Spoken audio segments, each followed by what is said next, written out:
Friday. It's Friday the 13th. It may seem silly to say this, but Joe Biden is still the president of the United States. Now, perhaps you didn't know, but for months, the foam pillow guy was telling every poor, sad, gullible soul who'd listen that some alchemical voodoo was going to make Trump president again, and it was going to happen today, right after Joe Biden and Kamala Harris resigned after the fraud of the 2020 election was exposed. It didn't happen. So the foam pillow guy's prediction, his theory, if you will, it was wrong, as are all the crazy conspiracies pushed by Trump and his lackeys, no matter the subject. A good rule of thumb, if it comes from the mouth of Trump or Rudy Giuliani or a foam pillow CEO, don't trust it.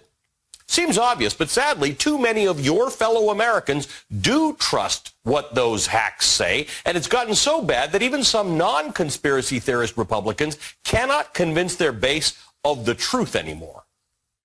There was fraud in the 2020 election. It came from Donald Trump.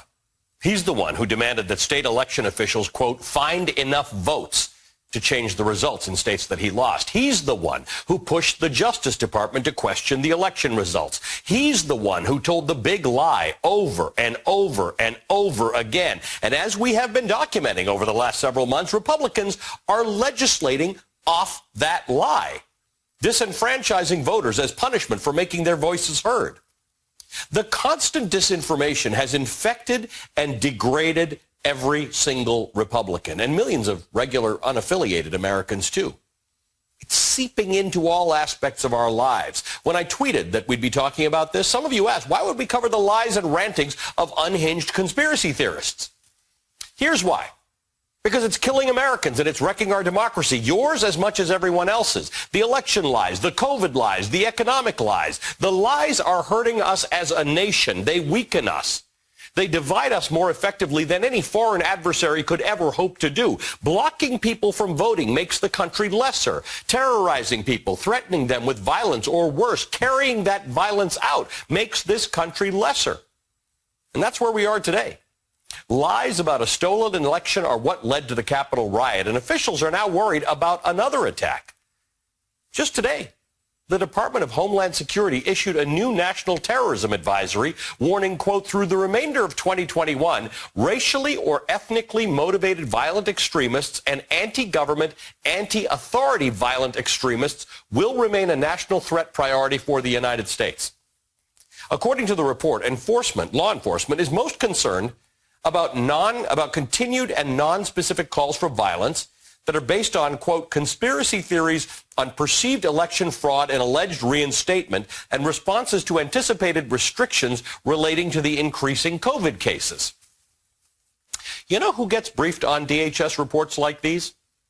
Republicans in Congress. And funny enough, they don't seem to care enough about those threats to stop the lies. They just keep on lying. And other countries, namely Russia and China, are exacerbating the problem. Today, CNN published details of new intelligence reports that indicate that Russia's efforts to interfere in our elections haven't stopped. They're, quote, ongoing and evolving. And part of that evolution is folding Republican lies about COVID into their efforts. Republican lies are helping the Russians destabilize America. Quote, there are some indications that Moscow is now attempting to capitalize on the debate raging inside the U.S. over vaccines and masking. Those lies are hurting us. A new Fox poll finds that 13% of Americans never wear a mask in public. 17% have no plans to get vaccinated. Now, those seem like small percentages, especially when compared with the 69% of Americans who are still concerned about the pandemic and have been vaccinated. But that small group has an outsized influence because it includes people like Donald Trump and Republican governors who are fighting mask mandates and demonizing medical professionals as case rates and hospitalizations soar to record levels. And by the way, 17% of Americans is millions of Americans. Millions of unvaccinated Americans walking around among us without masks, potentially infecting others with a deadly virus, including those of us who got the vaccine. Do we even need Russia and China to stoke COVID divisions when one political party in this country is already doing that? Malign disinformation is rampant and is hurting us and is hurting our democracy. I don't know what to say anymore. I'm literally running out of the words to talk about this because it's nuts. And Republicans just don't care. They continue to lie, and because their lies are believed by enough people, they stay in power, allowing them a platform to perpetuate those very same lies and legislate off of those lies. The Republican Party in America has an outsized influence over our democracy. The Senate is split 50-50, but Senate Democrats represent 41 million more people than Senate Republicans do.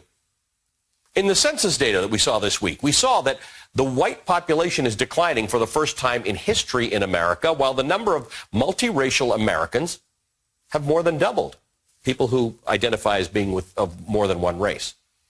Americans live in a country whose government is whiter and more conservative than its population, and it could become more so.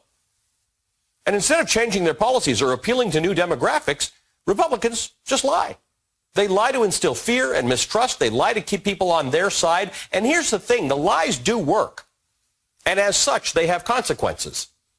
Unnecessary COVID deaths are a consequence of those lies. The Capitol insurrection was a consequence of those lies. The erosion of voting rights in defense of election integrity is a consequence of those lies. These are just three of the consequences. What lies down the line?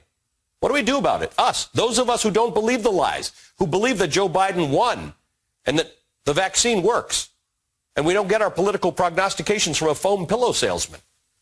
What do we do about it?